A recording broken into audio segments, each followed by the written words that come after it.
Kak Rina yang share screen ya. Ya, oke. Oke. Halo semuanya, kenalin nama aku Marcella Risha. Aku kerja sebagai senior brand eksekutif di perusahaan finance yang di Singapura. Perusahaan kita melayani lebih dari 10.000 UMKM, tapi nggak di Singapura doang, ada di Indo, di Thailand, dan di Vietnam juga. Di waktu luang aku suka bikin konten melalui Instagram, dan aku juga pengguna Desti. Dan hari ini aku bakal bahas sedikit, tadi kan dari Kak Cynthia udah share tentang gimana sih bikin branding untuk UMKM ini. Cuman setelah ada pondasinya, apa sih yang bisa kita lakukan untuk nge-boost brand itu, yaitu biasa kita pakai konten. Boleh di next, Kak? Nah, what is content? Boleh next. Kalian semua juga pasti udah tahu konten itu apa, cuman konten yang aku bahas di sini semua adalah kreasi dan materi yang disebar secara online. Biasanya dalam bentuk artikel, video, gambar, katalog, sosial media, dan lain-lain termasuk apapun yang ada di website, kalau kalian punya website, atau sesimpel kayak message-message yang kalian kirim ke customer kalian, misalnya lewat toko Shopee kalian atau toko Lazada. Apapun yang kalian ketik melalui online itu termasuk konten. Dan kalau kalian kesini sekarang dan lagi bingung kayak gimana sih cara bikin konten yang berhasil gitu, kenapa konten kalian kadang masih fail, boleh di next. Karena sebenarnya ada 91% UMKM yang sudah memakai konten untuk marketing kalian. Jadi memang kompetisinya tuh sebesar itu untuk mendapati attention dari audience gitu, dan memang tidak mudah karena semua orang juga pengen konten mereka nyampe ke audience yang tepat gitu. Nah, tapi sebenarnya nggak perlu khawatir karena ibaratnya kayak musik gitu. Ada orang yang memang lebih suka Mbak Raisa, ada yang lebih suka Mbak Isyana, dan itu tuh kan mereka tidak bertengkar untuk aduh ini harus denger ini, harus denger ini. Cuma kan siapa yang suka sama Isyana ya bakal denger lagu Isyana, yang suka denger lagu Raisa ya bakal denger lagu Raisa. Next. Nah, sekarang gimana sih caranya bisa bikin konten yang menunjang brand UMKM? Next. Kayak misalnya kayak kita berteman aja gitu, dan bagaimana kita bercakap dalam kita berteman. Orang-orang yang kita temenan sekarang itu kan pasti orang-orang yang sepemikiran sama kita, cara ngomongnya sama, atau mungkin cara berpakaiannya sama, ada hobi yang sama. Nah, konten ini tuh tujuannya adalah untuk menyampaikan apa yang kita pikirkan terhadap brand kita, yang tadi udah dijelasin sama Kak Cynthia tentang brand persona, brand identity, dan bagaimana kita menyampaikannya melalui konten-konten ini, apakah videonya yang lebih pendek-pendek atau videonya yang lebih menjelaskan yang panjang-panjang gitu, atau apakah brand-brand warna-warna yang dipilih, itu tuh semua membantu dalam percakapan ini. Next. Nah, ada 7 alasan yang kemungkinan kenapa konten kalian masih gagal. Yang pertama, boleh di next. Yang pertama, ibaratnya kalian memasak tanpa meracik. Bahasa kerennya crafting without strategizing. Jadi kalian tuh membuat konten misalnya karena, oh konten yang kayak gini lagi viral nih, pakai Instagram GIF misalnya, atau boomerang karena lagi viral, tapi kalian sendiri nggak tahu kenapa kalian bikin boomerang, cuman karena itu lagi viral aja. Nah, itu biasa menjadi alasan nomor 1 kenapa konten itu bisa gagal. Yang kedua, kalian tidak melihat analitiknya. Jelas-jelas misalnya Instagram tuh udah bilang kayak, oh video tuh kurang disukain loh sama audiens kalian. Audiens kalian tuh sebenarnya lebih sukanya yang simple-simple aja, yang foto doang gitu. Tapi kalian berasa kayak, video kan padahal bagus, produksinya lebih lama. Tapi sebenarnya audiens kalian tuh tidak suka, dan itu tuh kelihatan di analitik. Dan kalian misalnya nggak terlalu fokus sama angka itu. Nah, itu sebenarnya sesuatu yang harus diperhatikan. Yang ketiga, bisa juga kalian terlalu bergantung pada analitik, kayak oh foto lebih bagus dibanding video, jadi kalian post foto yang sama terus karena foto itu tuh pernah dapat likes-nya yang terbanyak gitu. Tapi gimana pun audiens kita tuh tetap manusia yang suka sama sesuatu yang lebih otentik, sesuatu yang lebih beda dari yang lain. Jadi yang perlu kalian lakukan di sini untuk lebih kreatif dalam bikin konten tersebut. Yang keempat, bisa juga kalian mempunyai harapan yang nggak realistis. Misalnya kalian lihat rumput tetangga lebih hijau, kayak oh gila, bisnis sebelah naik followersnya seminggu dapat 100 gitu. Terus kalian memakai patokan itu untuk brand kalian sendiri, padahal itu tuh nggak benar, karena itu namanya harapan yang kurang realistis. Kalian yang tahu gimana cara berkembang halaman kalian, lihat dari data-data sebelumnya dan kalian harus implementasikan sesuai dengan apa yang kalian punya. Yang kelima, salah target audience. Sebenarnya ini nggak harus tentang brand. Yang saya sadar ini tuh bisa aja berlaku kepada bisnis secara general. Misalnya misalnya kalian punya contohnya kalian bikin kue dan kalian mau targetinnya misalnya anak muda di Jakarta Barat. Tapi ternyata sejalannya waktu ternyata yang beliin kue kalian itu malah ibu-ibu di Jakarta Selatan. Nah, itu kan sebenarnya bukan cuma target audience brand ya, tapi target audience dari bisnis kalian juga, dan itu sesuatu yang harus kalian ubah hari demi hari. Yang keenam, oh ya, bisa juga kalian kurang sabar karena ya kayak tadi kayak lihat rumput tetangga sebelah, mereka naik 100 seminggu, dan sebenarnya konten itu butuh waktu untuk di-understand sama consumer-nya. Dan yang terakhir, bisa juga market kalian terlalu sempit, dan ini bukan salah kalian, cuman butuh waktu dan usaha untuk dibikin konten yang lebih tepat. Misalnya contohnya kalian, bisnis kalian tuh menjual tools-tools untuk bapak-bapak rumah tangga yang kualitasnya lebih bagus, jadi kalian lebih targetinnya menengah ke atas. Ini tuh sangat-sangat sempit karena sebenarnya untuk bapak-bapak yang menengah ke atas kemungkinan mereka udah nggak butuh tools ini karena kemungkinan mereka mendingan panggil tukang untuk bantuin. Tapi nggak ada salahnya juga karena memang itu bisnis kalian. Jadi harus dicari konten yang tepat untuk bisa nyampe ke mereka. Next. Nah, ini ada 5 tips praktis yang kalau bisa sih kalian catat atau mungkin screenshot kalau misalnya sekarang udah lelah karena kontennya berat, yang bisa kalian langsung implementasikan, dan ini sesuatu yang udah aku pakai sepanjang karirku. Next, yang pertama seklise-klisenya tapi kalian butuh goal untuk brand konten. Kalian bisa pikirkan kayak brand apa sih yang kalian suka dan kalian coba pahami kenapa kalian suka. Misalnya kalian jual baju dan kalian tuh suka banget sama misalnya Pomelo. Semoga pada tahu brand Pomelo ya, kayaknya di Indonesia lagi lumayan booming. Pomelo tuh, terus kalian pikir kenapa kalian suka Pomelo? Mungkin karena mereka tuh modis banget, modern, tapi nggak semahal Chanel misalnya. Jadi kalian tuh suka bagaimana mereka tuh sangat menyampaikan brand mereka yang modis, terus barang-barangnya bagus, kualitinya bagus di brand mereka. Next. Next lagi. Nah, ini ada salah satu contoh gimana cara bikin brand objektif. Ini sih aku pakai Google Sheet aja, cuman kalian bisa pakai buku tulis sendiri atau bisa pakai Excel sheet sendiri. Jadi apa yang aku biasa lakukan dan apa yang aku saranin untuk brand-brand lakukan adalah mereka bikin konten objektif, brand objektif selama setahun dan dibagi menjadi 4. Setiap quarter itu mempunyai goalnya masing-masing. Yang pertama, quarter pertama contohnya. Ini bisa di next, ada yang lebih zoom-nya. Nah, misalnya quarter pertama, brand kalian misalnya bakal bikin 3 goal untuk brand kalian. Tapi salah satu contohnya misalnya kalian mau menambahkan pertanyaan mengenai produk A nih. Kalian pengen orang-orang lebih tahu tentang produk A yang baru kalian launching. Nah, gimana caranya supaya bisa menambahkan pertanyaan untuk produk A ini? Kalian bisa pikir 3 strategi untuk melakukan ini selama 3 bulan. Misalnya yang pertama kalian mau bikin post Instagram mengenai produk A sekali seminggu misalnya. Sebelumnya. Nah, yang kedua, misalnya kalian mau diliput oleh salah satu media, sebuah artikel mengenai produk A, misalnya sama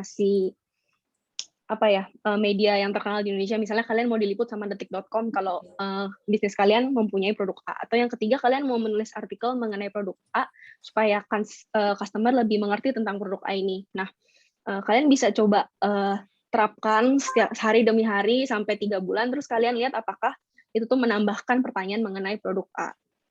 Dan bisa dibikin kayak gitu terus untuk goal-goal berbeda selama setahun dan kalian bisa lihat hasilnya. Kenapa aku saranin untuk 3 bulan? Karena menurutku bulan pertama itu dimana kalian tuh masih kasih introduction ke customer tentang konten ini. Di bulan kedua itu saat mereka lagi mencoba memahami kayak oke, brand ini tuh punya produk A. Nah, di bulan ketiga itulah saat penentuan menurut aku, kayak apakah mereka masih mau mengkonsumsi konten produk A atau mereka udah nggak mau lihat lagi tentang si produk A ini. Next.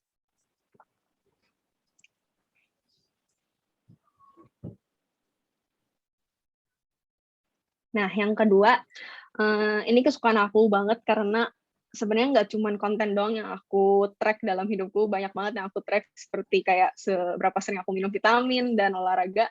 Tapi yang penting banget tuh kalian punya konten kalender. Jadi setelah kalian udah tahu nih goalnya mau menambahkan pertanyaan untuk produk A, tadi kan udah ada 3 tips supaya misalnya 3 cara untuk kalian bisa nyampe ke goal itu. Yang misalnya yang pertamanya kan kalian bilang kalian mau bikin konten Instagram produk A sekali seminggu. Nah, itu kan harus di planning sebulan itu tuh mau seberapa sering, kayak apakah kalian mau post foto atau video, dan apakah kalian mau collab sama brand lain untuk mengenai produk A, dan itu semua harus di planning di konten kalender. Dan konten kalender ini bakal berguna banget kalau misalnya ada tiba-tiba ada berita yang tidak terduga datang, tapi kalian tuh bisa reshare atau repost gitu sebagai konten kalian. Kalian juga harus siapin waktu untuk konten-konten mendadak tersebut. Next. Nah, kalau kalian mau download konten kalender yang ada di gambar ini aku share linknya, sangat berguna. HubSpot itu lumayan terkenal di dunia marketing. Kalian bisa download template konten kalender secara gratis. Next. Yang ketiga, kalian bisa bereksperimen berbagai macam jenis konten. Boleh next? Nah, konten marketing sendiri itu ada banyak banget, dan kalian pasti juga udah familiar beda-beda konten marketing, dan kalian harus coba eksperimen segala macam konten marketing supaya kalian tahu mana sih yang paling cocok buat brand kalian. Next. Oh ya, yang lagi booming kan Reels Instagram ya. Jujur aja aku belum pernah cobain karena di Singapura fiturnya belum ada. Cuman aku dengar banyak banget hal positif tentang Reels Instagram yang katanya kalau IGTV itu bisa cuman berapa ratus like, tapi kalau pakai Reels tuh bisa ribuan. Bener banget. Nah, yang keempat itu di setiap konten kalian selalu ada yang namanya CTA. CTA itu call to action. Kalau aku translate ke bahasa Indonesia, call to action tuh artinya panggilan untuk beraksi. Jadi setiap kalian, misalnya contoh kalian tulis artikel, apa sih yang pengen pengen si audiens itu lakukan setelah baca artikel itu? Apakah kalian pengen mereka untuk cek store kalian, atau apakah kalian pengen mereka untuk follow kalian di Instagram? Next. Tips dari aku tuh nggak semuanya call to action tuh harus mengenai brand kalian. Bisa aja kalian tuh post story yang bikin mereka tuh merefleksi tentang mereka sendiri gitu. Jadi nggak harus tentang brand kalian. Dan tips aku yang terakhir, kegagalan sementara itu biasa. Seperti yang sebelum-sebelumnya disebut, butuh waktu untuk konten itu supaya bisa berjalan dan diterima oleh audiens kalian. Cuman jangan sampai keseringan menjadikan kegagalan sebagai alasan. Kalau misalnya udah satu yang gagal, saatnya untuk next dan be kreatif dan cari yang ide baru. Nah, menurut aku sendiri sebagai pengguna Desti, aku nggak akan jadi Desti ya, aku cuman pengguna Desti. Aku sendiri banyak banget konten-konten personal yang aku pengen share di sosial media aku, dan Desti itu sangat membantu. Dan aku kebayang banget untuk brand-brand yang misalnya punya toko Shopee, toko Tokopedia, toko Lazada, terus mereka ada lagi blog, terus mereka lagi ada collab sini-situ, dan karena Instagram cuma bisa kasih satu link, dan menurut aku itu lumayan hoki kita cuma ada dikasih satu link, jadi fokusnya cuma satu. Dengan Desti Page ini tuh dia bisa merangkum semua link-link yang kalian punya. Jadi kalau kalian taruh halaman Desti di Instagram bio kalian, tinggal pencet, terus kalian bisa masukin semua link-link yang pengen kalian tunjukin ke audiens kalian. Sekian sharing dari saya. Terima kasih sudah mendengarkan. Keren banget guys. It's really nice tips. Gimana teman-teman? Habis dari ini langsung diimplementasin ya. Jangan dibaca aja. Itu yang paling penting. Thank you Kak Risha, Kak Cynthia. Oke, sesi selanjutnya kita tanya jawab ya. Ini udah banyak yang nanya nih Kak Risha. Dari Kak Sri. Halo Kak Sri. Kalau yang baru jadi reseller gimana tuh Kak untuk menentukan sebuah brand? Mungkin Kak Cynthia bisa bantu jawab Kak? Ya, sure. Sama aja sih, kalian sebagai reseller, kalian tuh biasa jualannya gimana? Apakah kalian mau building sebuah brand juga dan membangun sebuah komunitas, kayak maksudnya gaining followers di Instagram dan sebagainya, atau gimana? Kalau jawabannya memang iya, kalian sebenarnya tetap bisa aja ngebangun brand persona itu. Kalian sebagai toko yang jualin barang-barangnya orang, mungkin admin-adminnya punya personality gitu. Mungkin bisa dibikin karakter-karakter yang lucu. Mungkin admin 1 lebih galak, mungkin admin 2 lebih lucu, tapi lebih clumsy ya, atau gimana. Itu kan bisa membangun emotional engagement juga sama customer kalian. Dari aku itu sih, dari Risha ada yang mau ditambahin nggak? Oh, good. Oke, gimana? Terjawab nggak? Terjawab bagaimana Kak Sri? Terjawab ya Kak ya? Oke, selanjutnya ada yang nanya nih Kak, mau dari Bandung. Halo Kak, mau tanya untuk nge-link dengan Instagram Shop apa bisa? Soalnya di iklan Desti bisa nge-link dengan Instagram Shop. Tapi saya ragu apa di Indonesia bisa, soalnya Instagram Shop hanya bisa di-link dengan domain online shop pribadi. Di sini aku bantu jawab ya. Untuk saat ini belum bisa nyambung, tapi tapi saat ini kita lagi proses untuk pengembangan ini. Jadi kedepannya pasti bisa untuk disambungkan ke dalam IG Shop, Facebook Marketplace, dan Google Shop juga pastinya. Ditunggu aja teman-teman. Oke, selanjutnya nih Kak Cynthia, Risha ada pertanyaan lagi. Lead market saya 80% dari Instagram, jadi Instagram Shop sangat membantu saya. Kalau memang bisa, Desti Apps bisa membantu menyambungkan untuk saat membantu, karena saya susah untuk setting payment gateway sendiri di WooCommerce. Nah, ini tadi kayak Rina udah jawab ya tentang Instagram Shop. Baik, Kak. Terima kasih. Itu aja ya, guys. Oke, dari Kak Sri masih mau tanya nih, Kak. Halo Kak Sri, kalau masih belum menentukan brand persona bagaimana? Maksudnya produk untuk yang di reseller tidak hanya satu produk. Gimana tuh, Kak? Ya, itu dia lagi, nggak apa-apa. Brand persona itu kan berarti kamu sebagai brand, misalnya katakanlah nama tokomu, toko A.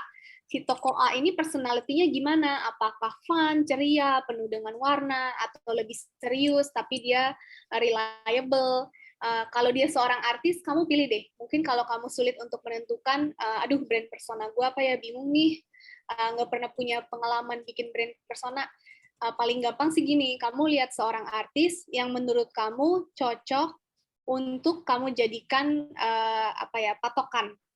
Kamu pengen kayak brand kamu, toko kamu, actingnya tuh kayak Tukul Arwana, atau kayak Raisa, atau kayak Krisdayanti, atau kayak siapa. Mungkin patokannya dari situ, lalu kalian modifikasi. Kayak, gue mau kayak Krisdayanti, cantik, tapi gue mau versi Krisdayanti yang lebih gimana dan gimana. Nah, itu silakan kalian edit sendiri, revisi.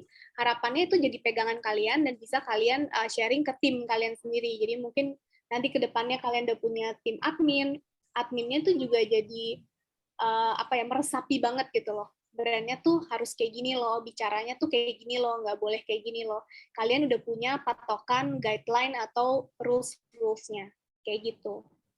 Oke. Gimana, Sri? Menjawab nggak? Jawab ya. Thank you pertanyaannya. Ya, baik. Makasih Kak Cynthia, Kak Risha. Oke, udah hampir tepat nih teman-teman. Saatnya kita tutup ya, karena dari tim Desi akan melanjutkan acara lagi.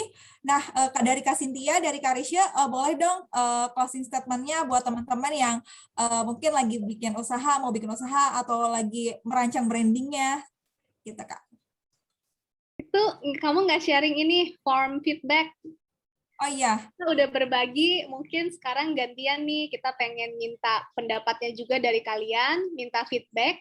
Tujuannya supaya kita bisa create webinar yang lebih bagus lagi untuk kebutuhan kalian tuh apa sih, biar kita lebih tahu lagi. Jadi minta tolong diisi ya feedbacknya, nanti Rina akan share di layar dan mungkin di chat box juga. Minta tolong diisi, dan buat teman-teman kalian semua di sini, seller, buat dari aku adalah jangan cepat menyerah, coba terus, belajar terus. Kalau kalian masih bingung, don't worry, aku akan happy banget kok untuk bisa bantu kalian. Kalian DM aja aku di Instagram, mau add di LinkedIn juga boleh. Nanti aku akan dengan senang hati dengerin kayak oke, problem bisnis kalian di mana, sekarang udah ada di mana, dan kurang apa gitu. Kalau mau konsul one on one silakan DM aku aja. Thank you Kak Cynthia. Feedback formnya ya guys, udah ada di chat box. Tolong diisi semuanya. Dari Karisha, mungkin ada? Paling kata penyemangat aja. Kalau sebenarnya brand itu seperti kalian sendiri, dan kalau misalnya kalian punya bisnis, ya yang paling tahu bisnis dan brand kalian tuh kalian sendiri, dan nggak ada orang yang sama orang lain kan. Kembar pun mereka punya personality yang berbeda, jadi nggak usah takut kalau kayak brand kalian terlalu mirip satu sama yang lain. Dan kalau misalnya kalian belum punya brand identitas, coba dipakai konten kalendernya buat planning. Oke, sebulan pertama ini aku bakal cobain gayanya kayak gini. Kalau terus bulan kedua, bulan ketiga dicobain gaya lain, terus kalian bisa lihat mana yang lebih cocok dengan kalian. Dan semuanya ada waktunya masing-masing untuk kalian sadar kayak brand kalian tuh arahnya lebih kemana sih gitu. Jadi jangan patah semangat. Siap. Thank you Karisha. Baik Thank teman-teman. you. Well said banget. Jangan lupa kalau misalkan teman-teman punya ide untuk Desti kayak nih aku punya brand mungkin mau jadi Desti mau daftar jadi Desti Star terus mau isi webinar, mungkin teman-teman yang emang baru punya usaha bisa langsung aja kirim idenya di form feedback kita di chat box. Makasih banyak teman-teman, tapi sebelumnya mungkin kita boleh foto bareng dulu. Jadi teman-teman yang lagi on cam boleh nyalain dulu kameranya. Yuk kita foto bareng sama Cynthia dan Risha.